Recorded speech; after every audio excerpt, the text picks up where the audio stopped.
पसीने की स्याही से जो लिखते हैं अपने इरादों को, उनके मुकद्दर कभी भी कोरे नहीं हुआ करते। स्वामी जी क्या कहती है कुरान में, मैं अपने दर्शकों के साथ साथ आपका स्वागत करता हूँ। जय हिंद। स्वामी जी, हम चर्चा कर रहे हैं क्या कहती है कुरान। जी, कुरान में नबी कितने हैं और उनके दर्जे हैं तो कितने दर्जे हैं? देखिए, नबियों की जहाँ बात आ रही है तो कुरान तो टोटल 25 लगभग 25 नबियों का उल्लेख करे जिनके नाम हैं। जी। वैसे तो अल्लाह कहते हैं कि इसके बीच में भी कई रसूल आए, कुछ का हमने तुमको बता दिया, कुछ का नहीं। रसूल नबी एक ही बात, रसूल थोड़ा अभाव होता है नबी से। तो अल्लाह कहते हैं कितने ही ऐसे नबी आए, रसूल आए जिनका मैंने यहाँ कुछ बता दिया। यही बात गीता में अर्जुन पूछते हैं जब कृष्ण से कि भाई मुझे ये बताओ वो बताओ कि सूरज पहले फिर योगा पहले फिर आप बाद में, ये कैसे? तो कृष्ण कहते हैं भाई ज्यादा जानकर क्या करोगे अर्जुन को। तो ये बातें वही हैं कुरान में भी गीता में भी, मगर ये कि जो डेप्थ में जा चुका होगा वही इन बातों को तालमेल करके बताएगा। तो चलिए नबी पे आइए। नबी देखिए मोटा मोटी 25 हैं। अच्छा, इनमें भी दर्जे हैं। कुरान में जब उस व्यक्ति ने कुरान का अध्ययन किया तो उसने देखा कि नबियों में भी दर्जे हैं, तो बड़ा हैरान हुआ। उसने कहा नबियों में दर्जे क्यों हैं, ऐसा क्यों? मगर अल्लाह लिख रहे हैं, तो अब अल्लाह ही जाने असली कौन है और नकली कौन है। जैसे देखिए, कुछ नबी ऐसे हैं कि जिन्होंने समाज को बद्दुआएं दी कि जैसे मेरी बात नहीं मान रहे तो उन्हें बद्दुआ दी।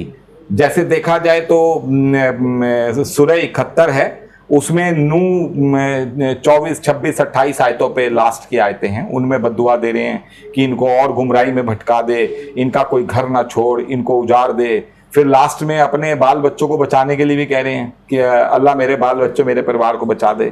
तो ये बड़ी हैरानी की बात है कि नबी का ऐसा काम नहीं हो सकता।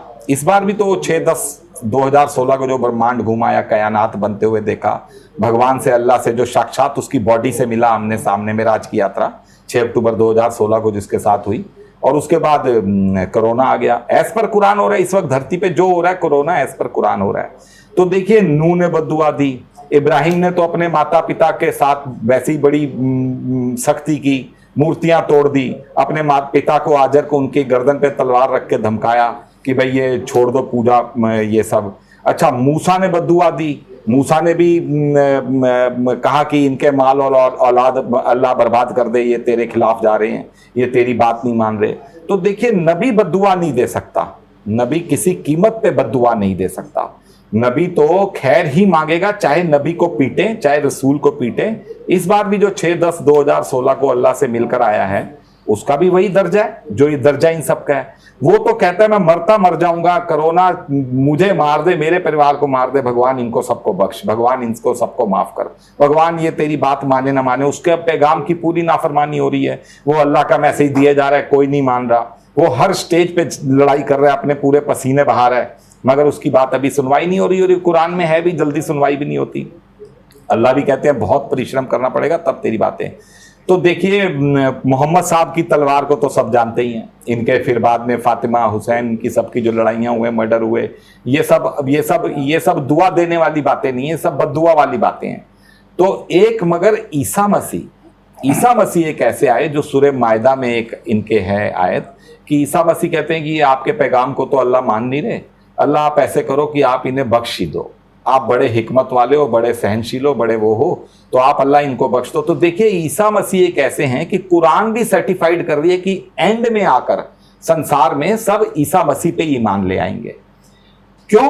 क्योंकि इसके पीछे बहुत ऑथेंटिक रीजंस हैं। क्योंकि ईसा मसीह के बारे में जब आप कुरान का अध्ययन करेंगे तो ईसा मसीह का जब भी जिक्र आ रहा है, ईसा मसीह कह रहे हैं ए हमारे रब। और जबकि नूह का कहीं आ रहा है तो ए मेरे रब, इब्राहिम का आ रहा है तो ए मेरे रब, मूसा का आ रहा है तो ए मेरे रब, मोहम्मद साहब का आ रहा है तो ए मेरे। इन्होंने सबने इंडिविजुअल रब कर दी। जबकि एक ईसा मसीह ऐसे हैं जो कहते हैं जो तुम्हारा रब है वही मेरा रब है, ए हमारे रब। वो मेरे पे नहीं जा रहे, ईसा मसीह ही कह रहे हैं अल्लाह इन सबको माफ कर दो। इसीलिए ईसा मसीह की टीचिंग प्रीचिंग्स कुछ ऐसी हैं कि एंड ऑफ द डे पूरा संसार ईसा मसीह पे ईमान ले आएगा। ईसा मसीह इसीलिए दर्जे हैं, इसीलिए ये दर्जों की बात इसलिए आ रही है। जैसा आप कह रहे हैं कि कुरान में 25 नबी लगभग आए। हाँ जी। तो क्या कोई ऐसा भी नबी है जो सबसे बेस्ट रहा हो, सबसे उम्दा रहा हो? ईसा मसीह, कुरान खुद ही कह रही है, इसीलिए तो कुरान कह रही है कि end of the day Isa Masih पे सब ईमान ले आएंगे। अच्छा, ईसा मतलब ईसा मसीह यानी जब जीसस, उत्तम जीसस, जय। हाँ जीसस। और क्रिश्चियनिटी भी कह रही है जीसस विल रिटर्न, यहाँ कुरान भी कह रही है ईसा मसीह पे सब ईमान ले आएंगे। आप देखिए दूसरे नबियों का जहां कहीं मोहम्मद साहब का 4 बार जिक्र है तो किसी का ईसा मसीह का 25 बार जिक्र है। टोटल 25 नबियों का नाम है और 25 ही बार ईसा मसीह का जिक्र है कुरान में। तो ये कुरान एक बहुत बड़ा मैथमेटिक्स है, ये खुलेगा, ये संसार के आगे खुल जाएगा। स्वामी जी, अक्सर कुरान में मैं देखता हूँ कयामत के दिन, कयामत के दिन, फैसले के दिन। ये फैसले के दिन या कयामत के दिन है क्या, इसको समझ जाइए। देखिए ये भी जो है ना, ये AK-47 आप जैसे आयत है ना, AK-47 बंदूक, तो ये एक आयत है सूरह 10 में 47 नंबर आयत। उसमें कहते हैं अल्लाह की हर उम्मत के लिए एक रसूल है जो हिदायत की बात लेकर आएगा, जो सबके बीच में फैसला कर देगा, किसी पर भी जुल्म नहीं किया जाएगा। तो ये एक आयत जो है, ये कयामत जो है, कयामत आपको पहले ही बता दिया, कयामत ये इस्लाम के लिए कयामत होगी कि पैगंबर मोहम्मद साहब ने जो संसार को, जो भी एक डीम्ड धोखा ही कह दिया जाए, जो संसार को गफलत में डाला वो खुल जाएगा। लास्ट वर्ड का पिलर टूट जाएगा, लास्ट नहीं है। अब एक आदमी फिर घूम आया जन्नत। वो जब जन्नत गया 6 अक्टूबर 2016 की रात को, 40 सेकंड की सारी यात्रा थी। तो देखिए ब्राह्मण, शिखाधारी, चुटियाधारी, तिलकधारी, जनेऊधारी, उसके दिमाग में सबसे पहले जब भगवान के शरीर के सामने वो खड़ा था और आत्माओं को देख रहा था सजा देते हुए, तो उसके दिमाग में सबसे पहले आया क्या ये जन्नत है। अब देखिए उसको स्वर्ग आना चाहिए उसके दिमाग में, उसके दिमाग में जन्नत क्यों आया। फिर उसके दिमाग में अगला सवाल, अरे प्रॉफिट मोहम्मद ने धोखा क्यों दिया संसार को। देखिए ये वो बातें हैं जो उसके साथ अर्श के अंदर, बैकुंठ के अंदर जो बातें घटी। तो देखिए ये बात जब उसके दिमाग में भगवान ने नाजिल की, अल्लाह ने, कि पैगंबर मोहम्मद ने ऐसा क्यों किया, तो ये बातें आएंगी नहीं। वो तो कहता था मैं लास्ट हूं, इसके बाद कोई नहीं जाएगा, जन्नत के दरवाजे बंद हो गए, फिर तुम कहां घूम रहे हो। ये बातें उसके दिमाग में आई। तो देखिए वो शुद्ध ब्राह्मण, उसको ये सब बातें क्यों उसको उस वक्त भगवान ने नाजिल की, अल्लाह ने। फिर उसके दिमाग में आया क्या ये अल्लाह है, अल्लाह से मेरा क्या मतलब, मैं तो काफिर हूं। फिर उसके दिमाग में आया कि तू काफिर है तो तुझे हमने अपने दरबार में कैसे बुलाया। तो ये फैसले का दिन जो है, फैसले का दिन इज इक्वल टू कयामत। कयामत हिंदुओं के लिए कि जिसको वो ऊपर भगवान समझे बैठे हैं, उसका पासपोर्ट में नाम अल्लाह है। कयामत क्रिश्चियनिटी के लिए कि जिस जीसस रिटर्न को वो बात बोल रहे हैं, वो जीसस रिटर्न इस बार आ गया भारत में। और वो जो है वो पूरा गाने भी गा रहा है, नाच भी जा रहा है, पिछड़े भी देख रहा है, बाजार में भी जा रहा है। तो ईसा मसीह क्रिश्चियनिटी को भी नहीं पचेगा। आप देखिए 42 लाख पिछले महीने में कोरोना के पेशेंट हैं अमेरिका में, कुल अमेरिका में, मगर वो बोल नहीं रहे क्योंकि अब उनके पास एम्बेसी के थ्रू खबरें पहुंची हुई हैं। अब देखिए 23-24 तारीख को मोदी जा रहे हैं वहां यूएस, पता नहीं अब क्या होगा। अब वहां इजराइल चुप्पी मार गया कोरोना के ऊपर, वहां ब्रिटेन चुप्पी मार गया, क्योंकि अब इन्हें पता है कि ये कोरोना धरती पे इसी वजह से चल रहा है जिस वजह से उनके धर्म ग्रंथों में लिखा हुआ है कि भगवान धरती पे एक आदमी भेजते हैं, फिर उसको सर्टिफाइड करने के लिए एक बीमारी भेजते हैं, वायरस जो पकड़ में नहीं आता, वायरस उसको सर्टिफाइड करता है, वो उसको सर्टिफाइड करता है। तो ये फैसले का दिन यही है कि जो रसूल आएगा, जो नबी आएगा, वो सबके बीच में फैसला कर देगा, वही क़यामत है।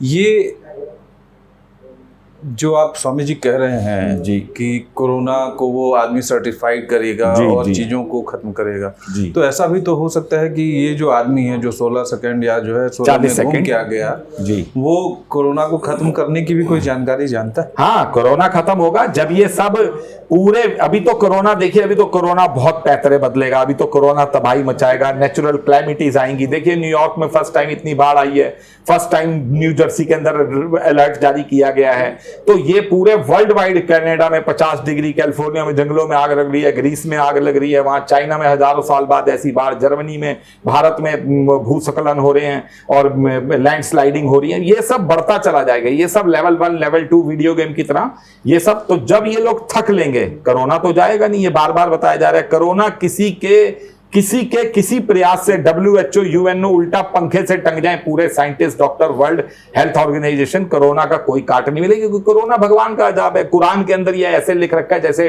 डिक्शनरी में इंग्लिश लिखी होती है, बार बार बताया जा रहा है। तो कोरोना तभी जाएगा जब ये सारे वर्ल्ड के लीडर एक प्लेटफॉर्म पे आके झुककर उस अल्लाह से, एक भगवान से विनती करेंगे और वो व्यक्ति साथ खड़ा होकर अल्लाह से दुआ करेगा। उसके बाद, मगर उससे पहले ये भी उल्लेख आ रहा है कि 98% आबादी मारी जाएगी अगर ये लोग माने नहीं तो। अब ये यहूदी वरदहस्त क्यों है? ऐसा क्यों है कि इन्हीं के पास पैसा भी है, साइंस भी है, टेक्नोलॉजी भी है? ये एक जैसे लगता है कि वरदहस्त इन्हीं के ऊपर। देखिए, कुरान एक ऐसी किताब है कि जिसको जब इसकी बातें खुलेंगी संसार के अंदर तो बहुत ही हंगामा बचेगा। देखिए, कुरान हजारों वर्ष पुरानी किताब है। 1500 साल तो इस्लाम वाले समझ रहे हैं, वो भी गलत है।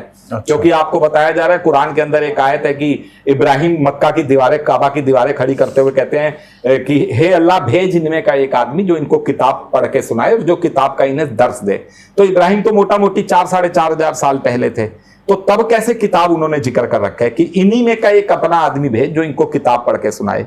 तो देखिए, कुरान हजारों वर्ष पुरानी किताब है। इसके अंदर मूसा कहते हैं एक आयत में अपनी कौम को कि ए मेरी कौम के लोगों, अल्लाह से आप लोग वरदस्त है, मतलब अल्लाह ने तुमको चुन लिया, अल्लाह ने तुमको, you are blessed from the Allah. तो देखिए, हजारों साल पहले कुरान में लिखा हुआ है कि फिर हमने बनी इजराइल को फौजी कुव्वत भी बड़ी जबरदस्त दी। तो फौजी कुव्वत वहां कहां आ गई? 4000 साल पहले तो घोड़े, सेना, तांगे और तलवारें होती थी, मगर आज देख लीजिए इजराइल हाथ नहीं आ रहा। 6-6, 8-8 कंट्रियों को 10 दिनों में, 8 दिनों में हरा देता है इस्लाम वाली कंट्रियों को लड़ाई लड़ते हुए। सबसे ज्यादा नोबेल उनके पास, सबसे ज्यादा इकोनॉमी, अमेरिका की 62% इकोनॉमी को कंट्रोल कर रहे हैं। मात्र 100-200 यहूदी परिवार हैं। सबसे high technology, medical facilities, technology, spy एजेंसियां, वर्ल्ड की खुफिया एजेंसियां, सब कुछ तो यहूदियों के पास है सबसे। और हैं कितने संसार में? 1.5 अरब, मात्र 1.5 करोड़, ऐसे ही है, कोई 2 करोड़ से नीचे नीचे इनका टोटल वर्ल्ड में। तो कुरान कैसे कह रही है यहूदियों को कि तुम वरदस्त रहोगे? और यहूदी है भी आज वरदस्त, मगर कुरान ही कह रही है कि यहूदियों का नाश विनाश सर्वनाश भी होना है और अब होने जा रहा है। क्योंकि वो व्यक्ति जब आएगा, बाइबल कहती है तुम छाती पीट पीट कर रोओगे। नबी जब आएगा सड़कों पे तुम छाती पीट पीट के रोओगे। तो बाइबल ये बात कैसे? और छाती, कोरोना, जब भी कोरोना की आग लगेगी लोग छाती पीटेंगे, जब बाढ़ें आएंगी लोग मरेंगे, लोग छाती पीटेंगे। तो एक तरफ तो रिफॉर्म इन रिलीजन होना है और एक तरफ बर्बादी इन पॉपुलेशन होना है। तो ये भगवान तो अभी तो इतने ही, जब एक प्लेटफॉर्म से ये बातें बताई जा रही है, एम्बेसियों में चिट्ठी दी जा रही है, ट्रंप बोल चुका 2 बार 3 बार भारत को बधाई हो, भारत के 150 साल हाई जाने वाले हैं, मोदी जी को पता है, सब कुछ पता है, तब भी भगवान अल्लाह का मैसेज कोई लेने देने को, स्प्रेड करने को, कोई मीटिंग करने को तैयार नहीं। तो इतने मरने और इतने दुखों के बावजूद ये जनता नहीं मानती भगवान का मैसेज जल्दी। तो ये क्या डीजे और पिक्चरें देखते हुए थोड़ी भगवान अपना मैसेज देंगे? तो ये जो है, ये यहूदी भी वरदस्त हैं, ये बात कुरान में है। और ये कुरान अपने आप में बहुत बड़ा सबूत है इस चीज का कि हजारों साल पहले वो चीज कैसे लिखी हुई जो आज हो रही है। चलिए, बहुत अच्छी बात है। हम यूं ही आपसे चर्चा करते रहेंगे कुरान के ऊपर। और अपनी जनता की तरफ से आपको इतनी जानकारी देने के लिए धन्यवाद करना चाहूँगा और अपने स्टूडियो में आपका स्वागत करता रहूँगा। धन्यवाद।